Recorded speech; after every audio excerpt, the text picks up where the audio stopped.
What's going on, guys? In today's video, we're going to be playing the most toxic deck in Clash Royale. Alright, so hopping in the first match, we're going to be up against one of the best Pekka players in the world right here, so should be probably a pretty intense match. He does cycle his Ghost first play, so I'm pretty sure it will be Pekka. And in today's video, we're going to be using Lumberloon Freeze, which is voted by you guys as the most toxic deck in all of Clash Royale, so I definitely agree with you guys. This deck can be so toxic sometimes, like it's so easy to play, so even like beginners who just pick up this deck can still usually play it pretty decently. I know like each deck in Clash Royale takes a little bit of skill, but I feel like this deck is definitely one of the more infuriating ones to face sometimes. And also, like, there's so many kind of triggering plays you can do with it. Like sometimes you'll have like a 1 HP Inferno Dragon and you can just like freeze with that and you'll pretty much take your opponent's entire tower just like that. So definitely can be really frustrating to face, and it has like so much good defensive options but also so much good offensive options with like the Lumberloon, and the freeze is also really nice on offense but also super good on defense. So yeah, just a really nice all-around deck, but I can definitely see why everyone really hates it. And yeah, so he's gonna play his Pekka right here. We do also have our Inferno Dragon and freeze though, so we should be fine on defense here. Might like go with the zap or something, but yeah, he's going to go with the zap right there, but our freeze is going to come down on his Pekka, so it's going to deal with it just fine right there. The really nice thing about having freeze in this deck is that even when they have like a reset to your Inferno Dragon, like an Electro Dragon of their own or like a E-Wiz or something, you can always just go with the freeze on it and it'll pretty much just become useless, and it'll allow your Inferno Dragon to really melt everything that they have on the field. And we're also going to pick up a pretty nice King Tower activation right there against his Bandit. I know it's pretty necessary to get your King Tower activated kind of early with this deck, because even though it is quite a good defensive deck, in single elixir especially, it can be a little bit awkward with the cycle, so you do kind of want to get that pretty nice King Tower activation as early as you can. And yeah, he's just going to keep pressuring us with his ghosts and stuff like that, but I'm not really too worried right here. We have like quite a few options. We have Electro Dragon as well that can also stop his Battle Ram, so we don't always need to save our bowler for that. And he's also going to go with the Electro Wizard there in the opposite lane, so I know that's pretty much his only air counter. He does have Magic Archer as well, but it's not really going to be enough to deal with the balloon, so I'm going to also freeze right here on his Magic Archer. He will go with the Fireball right there, and unfortunately his King Tower kind of carried him right there. Without his King Tower being activated, I think we would have got a shot there, but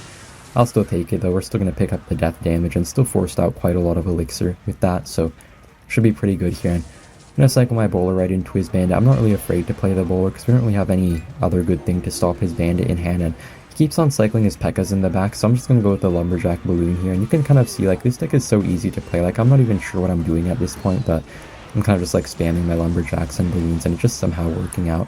We're going to get one balloon shot on his tower right there, so already really nice for us right here. And he's going to apply some pressure with the Bandit behind that Magic Archer, but I think our Barbell should kill that Magic Archer right there, and we can just like kind of NATO back his Pekka Balaram push here. I think it might get a tiny bit of damage on our tower, but looks like the bowler is going to splash the Balaram pretty well right there. The King Tower is not actually helping out against his Pekka, so he'll get one Pekka shot there, but still going to kind of even out things, so it's going to be pretty nice. And also going to prediction Barbell his E-Wiz right there. We do end up hitting it, and going to go with the freeze here as well. I think that's probably going to be a good game. Don't really think he can stop. He does Fireball, but not going to be enough, so that will be a good game.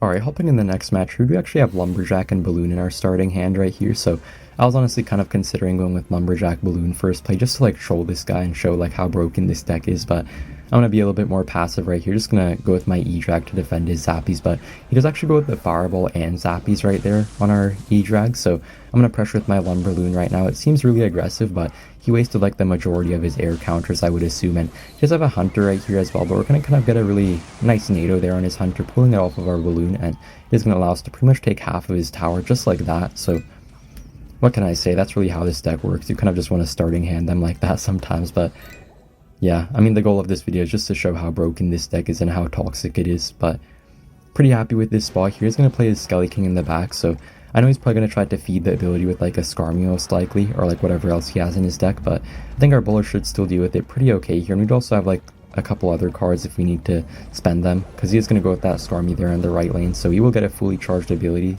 I'm just going to go with my E-Drag right here, hopefully like chip down a few of those skeletons, and probably will kill our bowler, but still gonna get like the counter pushing E-Drag right here. And he can't even activate his King Tower against it because his tower is already pretty low HP, so he just has to defend our E-Drag normally. And I'm gonna also freeze right here just to make sure that we kill his Zappies, because they can be a little bit annoying sometimes for us if we don't have like a bowler killing them. Like if we don't have bowler and cycle, it's pretty annoying to deal with his Zappies, but Now that he has Zappies out of cycle, our Inferno Dragon should get so much value, so don't really think he can go in with anything right here. I think we can just go with our Inferno Dragon on his Fisherman, but for some reason he actually plays his RG right at the river, right into our Inferno Dragon, which is pretty bad. I don't know why he would do that. I don't even think he's going to get a single shot on our tower right here.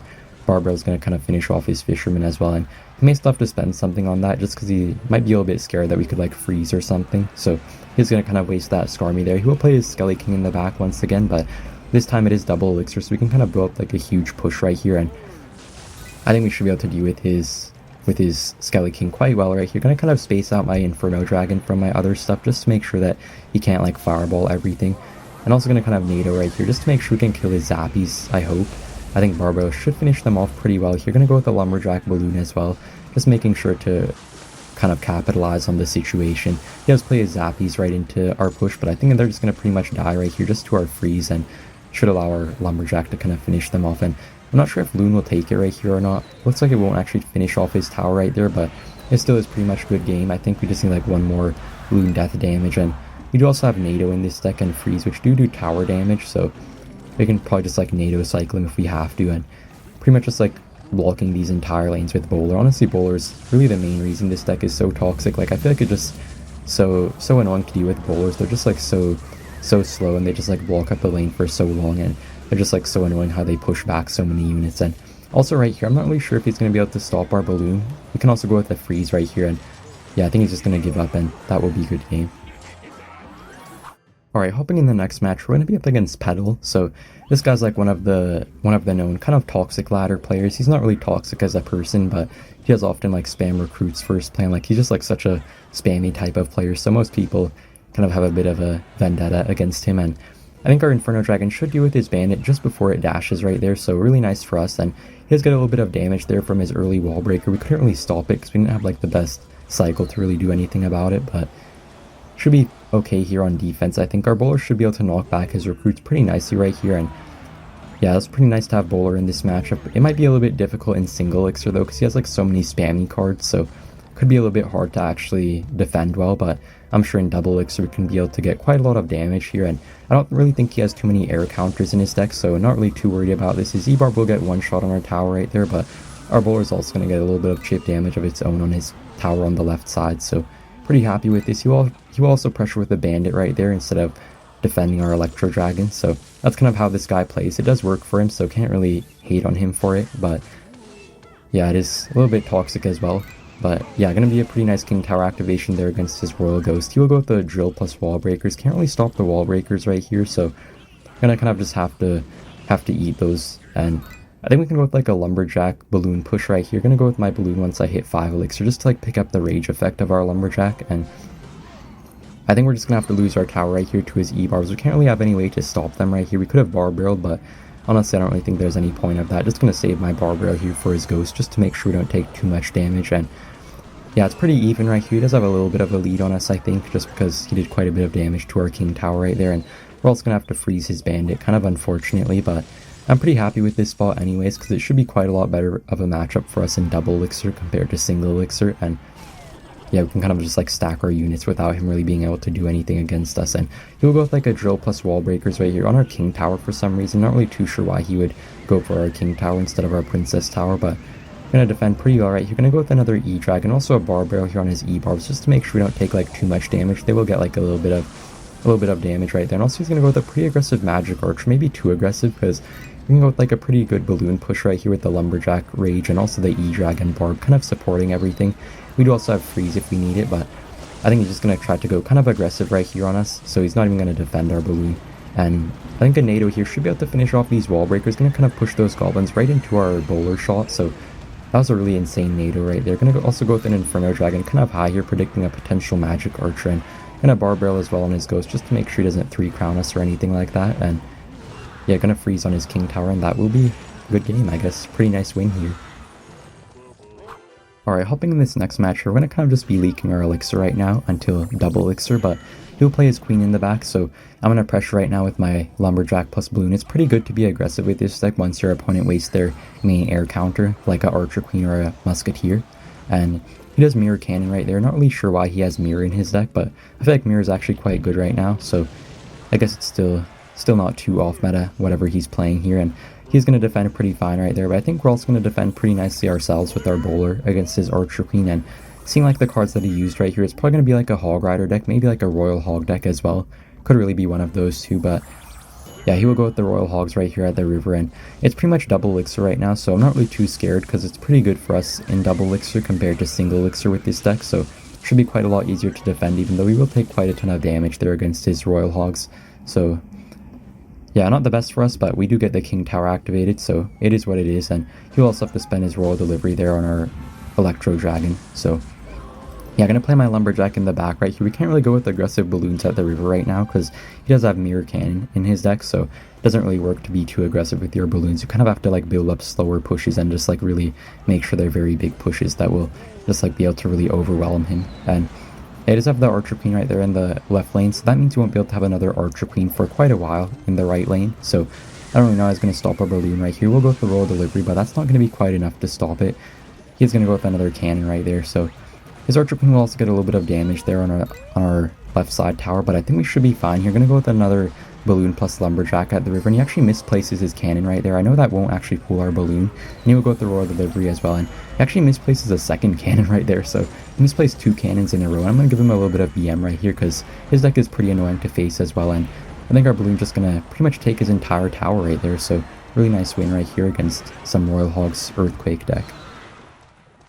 Alright, hopping in this next match, we're going to pretty much just leak our Elixir bar until double Elixir right now, because as I was saying in the previous match, this deck is just so good in double Elixir, and looks like we're going to be up against a Sparky deck right now, so definitely going to come in handy to have Electro Dragon over a Baby Dragon, because I know quite a few people run this deck with Baby Dragon, but it's not quite as good against like some of the heavier beatdown decks like Sparky and like Golem and stuff like that, so going to be quite nice for us here. The Electro Dragon is just going to keep on resetting his Sparky, so it's not really going to be able to do anything against our bowler, and he does go with the Minion Horde there, but I was pretty ready with my Tornado against his Minion Horde, so should be fine for us, and he's going to kind of split lane pressure with his Mini Pekka Giant there, but the Inferno Dragon going to kind of finish off everything, and also our bowler right here, so I think our Inferno Dragon might be able to finish off his Sparky. You're going to kind of freeze just to kill those bats right away, and also to freeze his Sparky, so I think his Sparky is pretty much dead right here. Going to go with an Electro Dragon just to finish off his Mini Pekka, but we might still need to spend our Bar Barrel on it, I think, but I'm not really too sure. I think I'm just going to ignore it here, and looks like it won't get any shot on our tower right there, so